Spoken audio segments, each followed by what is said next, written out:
Thank you very much. And Mr. Ribble, if you can do this fairly quickly, because I don't want to abuse my colleagues' time, but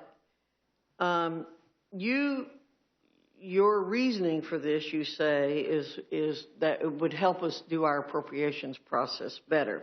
But if we haven't been able to complete 12 appropriations bills by September 30th in past years, why do you think that this change would make it more effective to change the process, not the frequency of the process? What is it about this that would make the appropriations process better? Sure.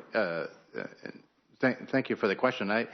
I recognize that right now the system is so badly broken that it's not getting done at all.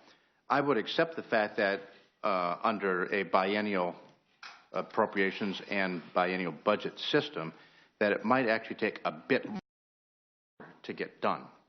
If you would add an enforcement trigger that requires the Congress to put in the requisite number of days to do the American people's work, there's adequate time in the calendar to do this work, whether you're doing it annually or biannually. The one thing that amazes me in all this is the lack of acceptance of the fact that the bulk of this is arithmetic. And it really is just arithmetic. And arithmetic's not all that complicated, to be honest with you. You're adding and subtracting, and you're adjusting the numbers based on requests from the executive branch. And so the time that we have is there.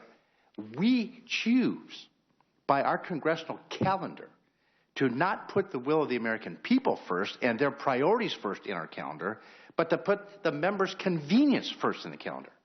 All we have to do is change the calendar, and we would have the time. Mr. McClintock very articulately stated this just moments ago. And so it's not for lack of, I hear the lack of will and all that. I get all that a little bit, but we put ourselves deliberately in a 3-day work week. And when you have a 3-day work week, you're not gonna get stuff done. Maybe we should do what the American people do. Work 5 days a week. And sometimes if you don't get work done, work a little bit overtime. And actually do the American people's work. There's time to do it. It's mathematics. Well, thank you very much, but I will have to tell you that I work a 7-day week, and I really do take offense at the notion that you have to be in Washington to be working. I do not believe I work just as hard on the days we are not in Washington as when we are in Washington. And so I get very frustrated by that approach, that if we're not in Washington, we're not working. Vice Chair. The problem is when we're gone, we turn it over to staff and we turn it over to leadership rather than to members.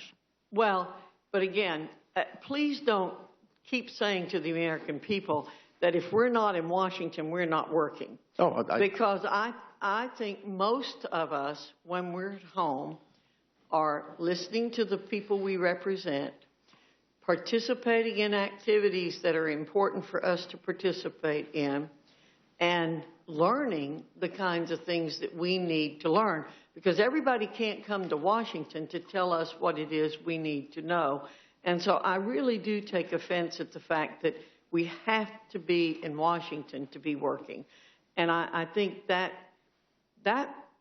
hurts the image of the Congress of the United States and is one of the factors that makes us have such a low rating. Frankly, I cherish the time in the district, not because I'm home with my family, but because I am with the constituents.